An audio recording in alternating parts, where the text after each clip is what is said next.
Ang taong lumapit sa akin. Ako ay pinabili ng aking nanay ng itlog. At paglabas ko ng gate, pumunta na ako sa tindahan.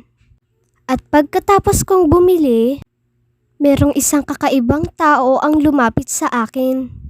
At ang sabi niya sa akin, na may taong nahulog sa ilog kagabi. At ang sabi ko sa kanya, "Kuya, uminahon ka." At ang sunod kong sinabi, "Kuya, pasama po dun sa ilog na may taong nahulog." At sinamahan niya na nga ako sa ilog na may nahulog na tao. Nakita ko dun ang duguan na ulo ng lalaki.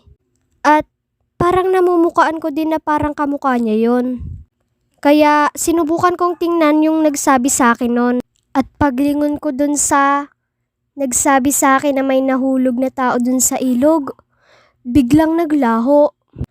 At dali-dali akong tinawagan ng aming barangay station. At inimbestigahan kung bakit ito nahulog. At kwento ko ito dun sa barangay officer namin. At hindi ko alam na ang kanina kong kausap ay isang kaluluwa.